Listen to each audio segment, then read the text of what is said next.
আজ বৃহস্পতিবার, এখন সকাল 6টা বাজে। পুরো শহরের মানুষ এখনও ঘুমাচ্ছে। হঠাৎ করে বৃষ্টি দেখে আমি ছাদে চলে আসলাম। ছাদে একটা কাঁথা আছে, ওই কাঁথাটা ভিজে যাবে এই জন্য নিতে আসলাম। নমস্কার, আমি স্বপ্না। দেশ এবং দেশের বাইরে যে যেখান থেকে ভিডিওটি দেখছেন, আপনাদের সবাইকে অনেক অনেক শুভেচ্ছা। স্বপ্নাজ ব্লগে সবার আমন্ত্রণ। প্রতিদিনের মতো নতুন একটি পর্ব সাজানোর প্রয়াস করছি। আশা করছি আপনাদের সবার ভালো লাগবে, তাই অনুরোধ রইল পর্বটি প্রথম থেকে শেষ পর্যন্ত দেখুন। ভোর 5:30টায় আমার ঘুম ভেঙেছে, তো ভাবলাম ঘুম আর আসবে না, তো গতকালের ভিডিওটা এডিট করতে বসছিলাম। এমন সময় দেখি বৃষ্টি আসছে, তো ছাদে চলে আসলাম। কাঁথাটা উঠিয়েছি, দেখছি বাইরের আবহাওয়াটা খুব সুন্দর লাগছে, তো আপনাদেরকেও একটু দেখাচ্ছি। আপনি যদি আমাদের চ্যানেলে নতুন হয়ে থাকেন, সম্পূর্ণ পর্বটি দেখার পর যদি একটুও ভালো লাগে, আমার অনুরোধ রইল চ্যানেলটি সাবস্ক্রাইব করে আপনার মূল্যবান মন্তব্যটি লিখে জানাবেন। যে কোনো গঠনমূলক মন্তব্য করতে পারেন, কোনো সমস্যা নাই, আমি আপনাদের সকল মন্তব্যের উত্তর দেব।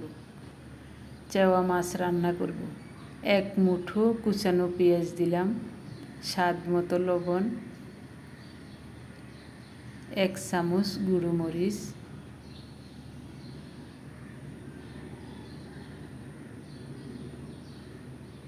1 চামচ হলুদ দিলাম, একটু সরিষার তেল দিচ্ছি। এবার হাতটা ধুয়ে নিয়ে মাছটা মেখে নেব।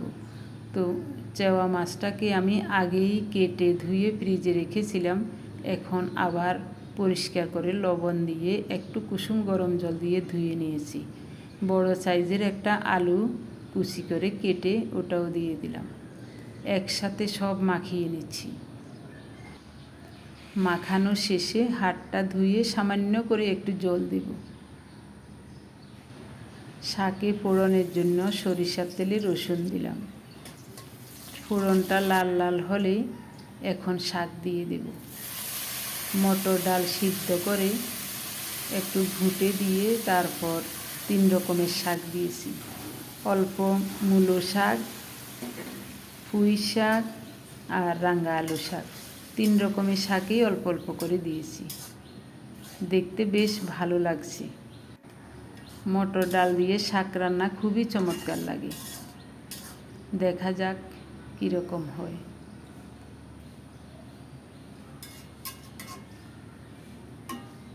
শাকটা হয়ে গেছে, এখন নামাবো।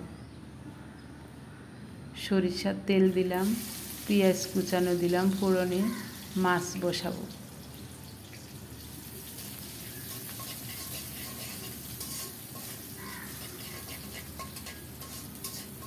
পেঁয়াজটা লাল লাল হলে মাছ দিয়ে দেব।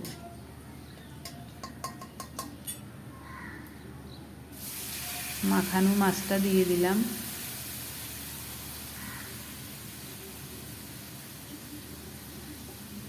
এই রান্নাতে আর জল ব্যবহার করব না, অল্প তাপে ঢেকে ঢেকে রান্না করব।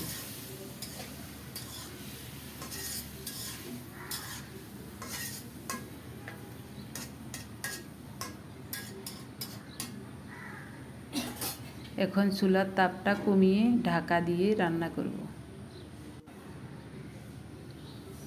6-7 মিনিট রান্না করার পর এরকম হয়েছে, একটু জলও বের হয়ে গেছে।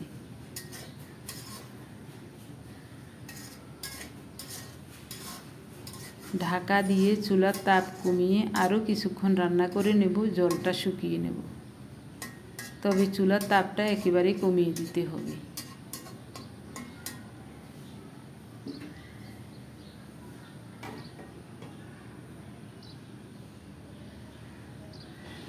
মাছের কড়াইটা ওই চুলায় বসিয়ে দিলাম। এদিকে শুটকি রান্না করব সরিষার তেলে। চেপা শুটকি কয়টা ধুয়ে দিয়ে দিলাম।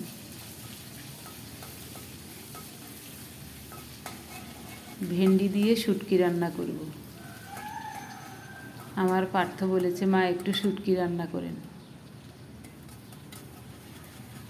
ছেলেটা প্রায় 4 মাস পর্যন্ত মায়ের হাতের রান্না খেতে পারে নাই।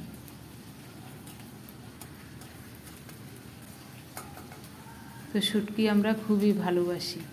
এখন দিলাম পেঁয়াজ আর রসুন বাটা। মাঝারি সাইজের 2টা পেঁয়াজ আর একটা বড় রসুনের অর্ধেকটা বেটে নিয়েছিলাম। পেঁয়াজ রসুন সুন্দর মতো ভাজা হলে এখন দেব কাঁচামরিচ বাটা। শুকনো মরিচের গুঁড়ো দিয়েও রান্না করা যায়, তো আমি কাঁচামরিচ বাটা দিয়ে রান্না করছি।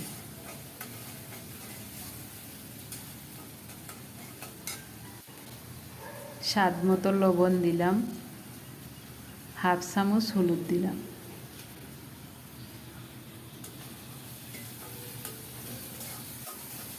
পেঁয়াজ রসুন দিয়ে কষানোতে সুন্দর একটা ঘ্রাণ বের হয়েছে। আমরা যারা শুটকি পছন্দ করি আমরাই অনুভব করতে পারবো কতটা ঘ্রাণ হতে পারে। বাটি ধুয়ে একটু জল দিয়ে দিলাম, আরও কিছুক্ষণ কষিয়ে নেব।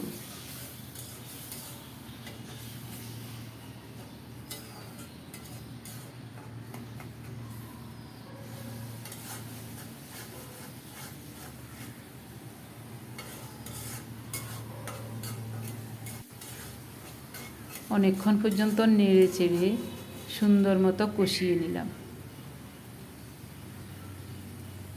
মশলা থেকে তেল ছেড়ে দিয়েছে আর দারুণ একটা ঘ্রাণ বের হয়েছে। পুরো ঘরটা যেন শুটকির ঘ্রাণে মৌ মৌ করছে। এই একটা তরকারি দিয়ে ভাত খাওয়া হয়ে যায়।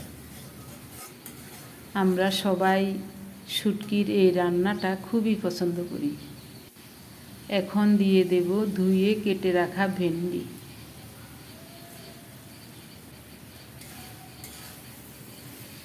ভেন্ডিগুলো কষি দেখিয়ে দিয়েছি।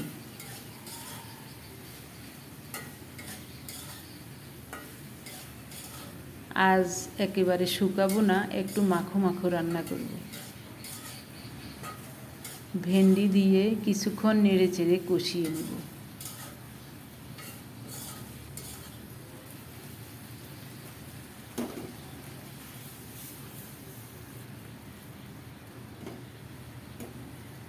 এখন পরিমাণ মতো জল দিয়ে দেব। এই রান্নাটা অল্প জল দিয়ে শুকনো করেও রান্না করা যায়, তো আজ একটু মাখো মাখো রান্না করব।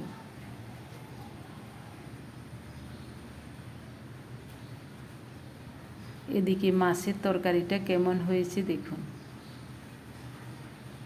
একেবারে জল শুকিয়ে টেনে গেছে। এখন খুন্তি দিয়ে উল্টে দিচ্ছি।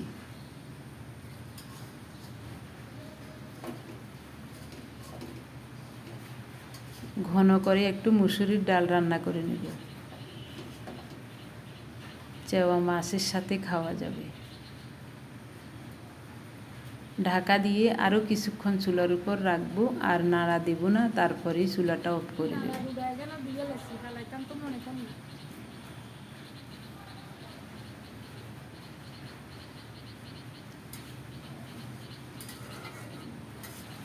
শুটকিটা এরকমই মাখো মাখো নামাবো, আর জাল দেব না। সবার খাওয়া দাওয়া শেষ। এখন বিকাল 4:30 বাজে। এখন আমি দুপুরের খাবার খেতে বসলাম। গত 4 মাস বাসায় ছিলাম না, আমার ঠাকুরের পূজাও হয় নাই, তো ওই সব পরিষ্কার করে পূজা দিতে গিয়ে অনেক সময় লেগেছে। প্রায় 3 ঘন্টার মতো সময় লেগে গেছে।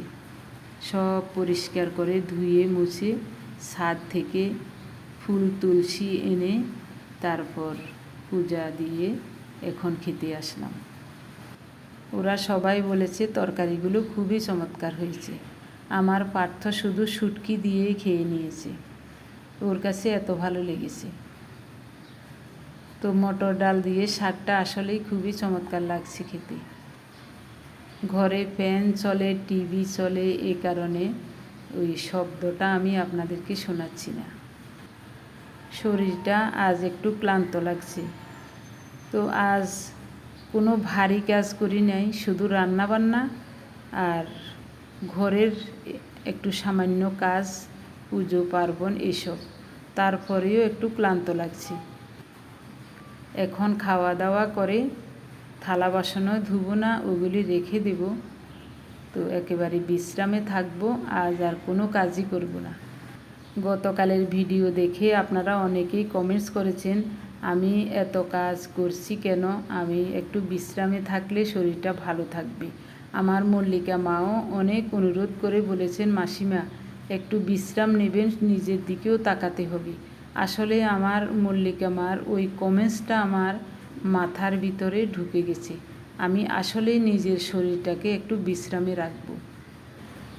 আমি আর সহসায় কোনো ভারী কাজ করব না, হালকা পাতলা কাজ রান্নাবান্না এসবই করব, আর একটু নিজের শরীরটাকে বিশ্রাম দেব। কারণ সামনে আরও অনেক কাজ আছে, অনেক দায়িত্ব আছে আমার। এটা আমার মাথায় ছিল না, কাজ করতে গেলে এসব মনেই থাকে না। আমাকে এত ভালোবাসা দেওয়ার জন্য আপনাদের সবাইকে জানাই অজস্র অজস্র ধন্যবাদ। এখন বলবো গত 2 দিনের ভিডিও দেখে আপনারা যারা কমেন্টস করেছিলেন। প্রথমেই কমেন্টস করেছিলেন মল্লিকা ঘোষ শিলিগুড়ি থেকে, রানু বেগম ইতালি থেকে, বিজয়া চক্রবর্তী হায়দ্রাবাদ থেকে, সোমা দে কলকাতা বাঙ্গুর এভিনিউ থেকে, পম্পা দে ইসাপুর লেলিননগর থেকে, সুমিতা দে আসাম থেকে, সুমন্তরা সেনাপতি, নির্মলা দেওরি সোমাশিল ফেনী থেকে, অনিমা বোস পলতা থেকে, মিনা সরকার কলকাতা থেকে, শম্পা ব্যানার্জি কুণ্ডন সাহা কলকাতা যাদবপুর থেকে, সুমন শীল সৌদি আরব থেকে, মনিরা সায়েদ ঢাকা থেকে, মনীষা কিচেন বনানী ব্যানার্জি মুর্শিদাবাদ থেকে, লিফি কুকিং দক্ষিণ দিনাজপুর বুনিয়াদপুর থেকে, কল্পনা ইটিং অ্যান্ড ব্লগ। আপনাদের সবাইকে অজস্র অজস্র ধন্যবাদ, অভিনন্দন এবং কৃতজ্ঞতা জানিয়ে আজকের পর্বটি এখানেই শেষ করব।